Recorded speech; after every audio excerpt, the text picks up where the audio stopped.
She said it like it was nothing, like she was passing the bread rolls, or making some harmless comment about the weather. She just dropped it there at the dinner table, while the candles were still lit and the champagne was still cold.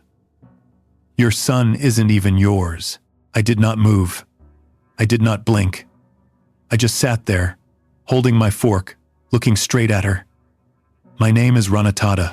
I have lived 44 years on this earth, without ever once believing my sister was my enemy.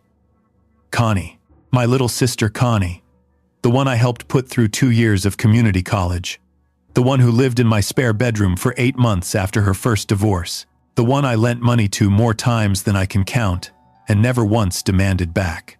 And there she was, sitting across from me at my own dining room table.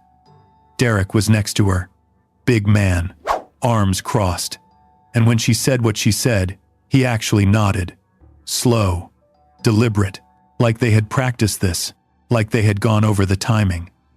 Then Derek looked right at me and said, "If you disagree with any of it, the door's right there." The whole table went quiet. My son Marcus was upstairs. He was 13. He had no idea any of this was happening. No idea that down below, over dinner, the ground under our family had just cracked wide open. I looked at Connie, then at Derek, then back at Connie. I set my fork down. "Perfect," I said. "I'm gone, and you can start paying your own mortgage." That was it. Simple. Clean. I pushed back my chair and stood up. But what none of them knew yet, what I had not said out loud to anyone, was that something inside me had already shifted. And really, that was the moment everything changed. I walked upstairs, knocked on Marcus's door, and told him to grab his overnight bag. I kept my voice calm. I told him we were going to Grandma's. He asked why. I said I would explain later. He did not push. He is a good kid like that. While he packed, I went into my bedroom and sat on the edge of the bed for maybe 2 minutes, just breathing in and out. That was all I could do for a second. Breathe. Think. Stay steady. Because what I was about to do next mattered. And the truth is, when something that ugly hits you that fast, you do not need noise. You need clarity. Here is what Connie did not know, or maybe she forgot, because she never paid much attention to anything that did not revolve around her. That house was mine before I ever met my ex-husband, Raymond. My mother helped me buy it. The down payment came from a small inheritance my grandmother left me. Raymond's name was never on the deed. We talked once, years ago, about adding him, but it never happened. Life got busy. Papers never got signed. And when Raymond and I divorced 3 years back, the house stayed with me. No fight, no argument, no debate. Connie moved in 14 months ago. I charged her $800 a month, below market, way below market, because she told me she was trying to get back on her feet after Derek lost his job. $800 a month, every payment documented, every Venmo receipt still there. She was a tenant, not a co-owner, not a partner, a tenant. And Derek, sitting there at my table, nodding like he ran something, his name was not on a single piece of paper tied to that house. Not one. I sat with that thought while Marcus zipped up his bag down the hall. And slowly, quietly, something started to come together in my mind. We stayed at my mother's house that night. Marcus slept in the back room. I sat at the kitchen table with my mother until almost 2 o'clock in the morning. I did not tell her everything. Not yet. I needed to sort through it first. Needed to hear the pieces in my own head before I let them become real, out loud. The next morning, when I got home, Connie and Derek were still there, acting normal. That bothered me more than the argument itself. Derek was making eggs. Connie was on her phone. Neither of them said a word about the night before. Not one word. No apology. No explanation. No shame. And really, that was what made it worse, because it meant they believed they could say something like that in my home, at my table, and then just move through the next morning like nothing had happened. I went to my room, closed the door, and started making calls. First, I called Raymond. I had not spoken to him in almost 8 months. So the conversation was awkward from the first second. But I needed an answer, and I needed it straight. I asked him if he had ever told Connie anything about Marcus, anything about the circumstances around when Marcus was born. There was a long pause. Then he said, "Renata, I think you need to talk to your sister." That pause told me more than the words did. So I started going back, way back. I pulled up old text threads between me and Connie. I looked at dates. I looked at timelines. Marcus was born in the spring. Raymond and I had separated briefly the winter before, for about 3 months. A rough patch. A break I believed we had survived. A break I thought we had come back from stronger. Or so I thought. I started doing the math in my head. Then I went further. I found an old email. One Connie had sent me years ago. I had not thought about it in forever. But reading it again now, with fresh eyes, the meaning landed differently, completely differently. The wording, the timing, the undertone, it all hit harder now. She was not just my sister living in my house. She knew something, and she had known it for a long time. I called Raymond back that same afternoon. This time, I did not ask gently. I told him I had found the email. I did not tell him which one. I just said it and let the silence do the rest. Sometimes, that is all it takes. You leave a blank space, and the guilty person rushes to fill it. Raymond filled it fast. It came out in pieces, broken sentences. A lot of, "I'm sorry." A lot of, "I didn't know how to tell you." But even through all of that, the story was clear enough. During that 3-month separation, the one I thought was only a rough patch, Raymond and Connie had gotten close. That was his word. Close. I did not ask him to explain it. I did not need him to. The truth was already ugly enough without details. Marcus was born 8.5 months after Raymond and I got back together. Raymond said he had carried suspicions for years, but he never said anything because a DNA test was never brought up, and he did not want to blow up the family. Then came the part that really changed everything. He said Connie had reached out to him recently, in the last few months. That was what started all of this. She had told him, confirmed it, and somehow, that gave her the confidence to sit at my dinner table on New Year's Eve and say what she said like it made her powerful. Like the truth gave her leverage. Like she deserved something for it. I sat in my car in my own driveway for a long time after that call. The engine was off. The street was quiet. One of the neighbors walked by with a dog and waved at me, and I waved back like everything was normal. Like my world had not just tilted sideways. Inside, though, I was completely still. Not angry, not crying, just still. Because by then, I already knew one thing for certain. I was not going to react. I was going to plan. For the next 3 days, I acted completely normal. I made coffee in the morning. I said good morning to Connie. I nodded at Derek. I went to work. I came home. I made dinner. I watched TV. Normal, quiet, controlled. And that calm did something interesting. Connie relaxed.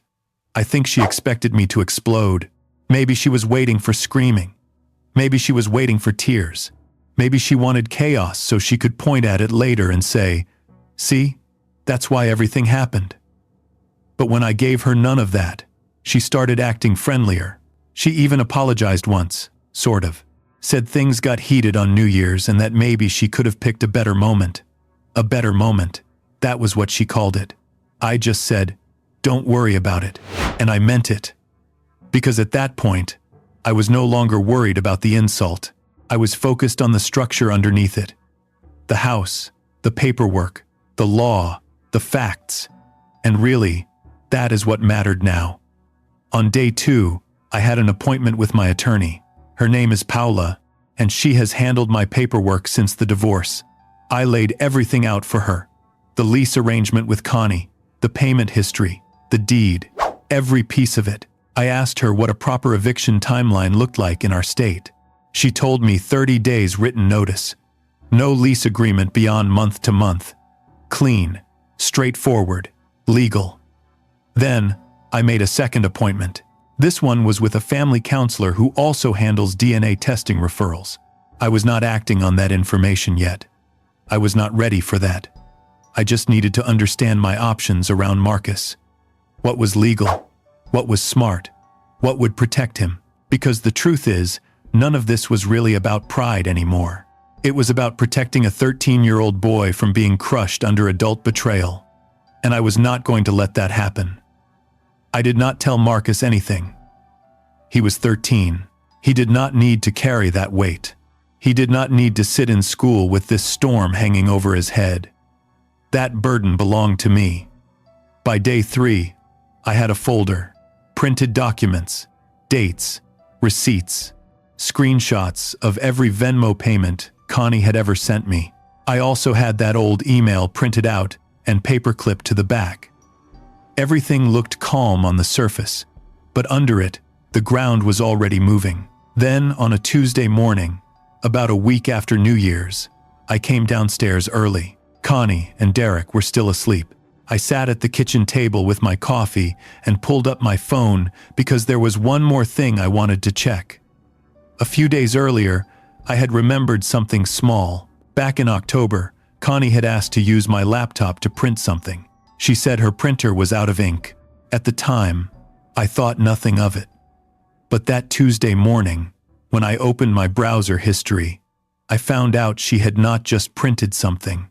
She had been in my email. I could see it in the login activity. A session from my home IP address on a device that was not mine. And it did not stop in October. It went back even further. She had accessed my account at least 4 times over 6 months. 4 times. Over 6 months.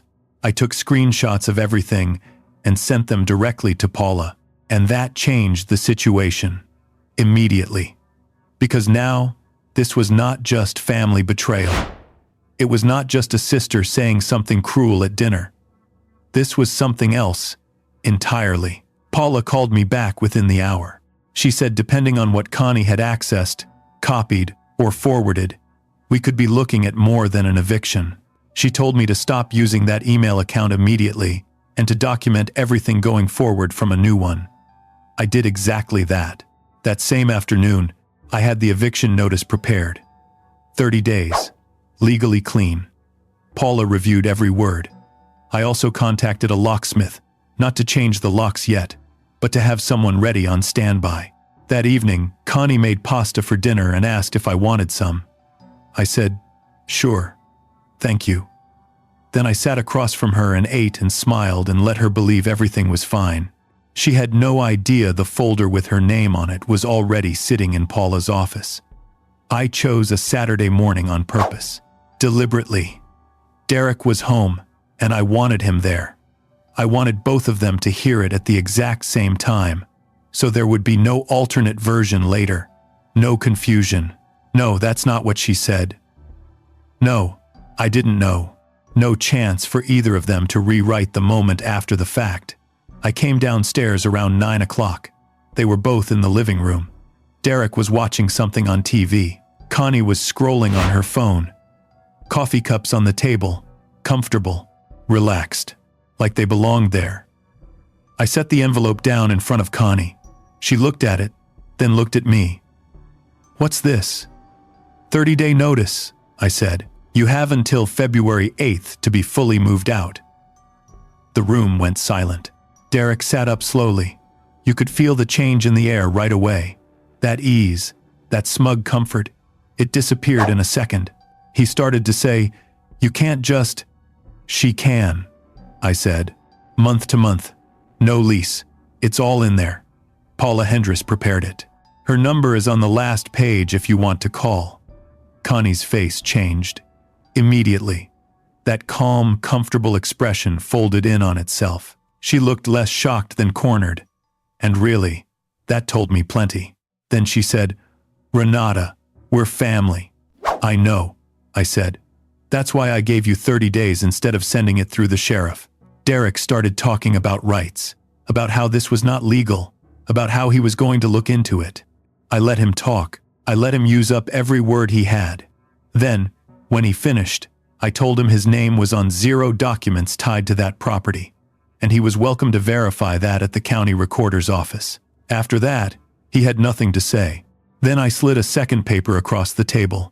A printed summary of the unauthorized email access.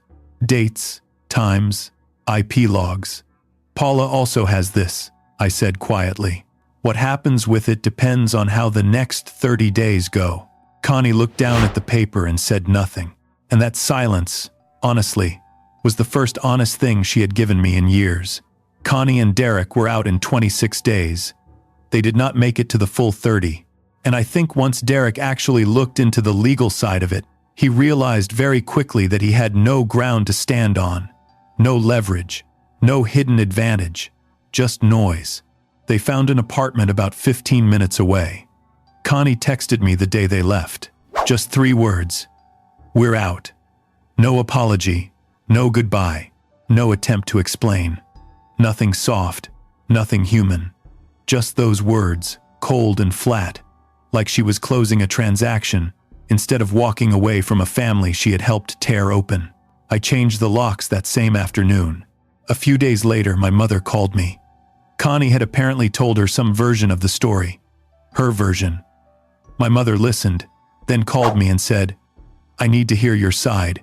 So I told her everything. The email access, the eviction notice, New Year's Eve, Raymond, all of it. My mother was quiet for a long time. Then she said, she told me the same thing she told you at that table about Marcus. I closed my eyes and asked, and what did you say? She said, I told her that boy has been in our family since the day he was born, and nothing she says changes that. I had to hold the phone away from my face for a second, because that mattered. It mattered more than I can explain. Now, the part they found out later was this. Paula had forwarded the email access documentation to a cyber attorney. 2 weeks after Connie moved out, she received a formal legal letter. Unauthorized access to a private account is a federal issue. It was not a lawsuit, not yet, but it was serious enough that Connie had to hire her own attorney just to respond. That cost her significantly. As for Marcus, he is still my son. In every way that matters, he always will be. I will decide if, when, and how to handle the rest of that when the time is right. On my terms. Not Connie's, not Raymond's, mine. I did not scream. I did not beg. I did not fall apart. I made a plan. I followed it. And when the dust settled, I was still standing. Completely, utterly, entirely. If this story hit something in you, leave a comment, like, and subscribe in your own way. Sometimes the quietest endings carry the most power.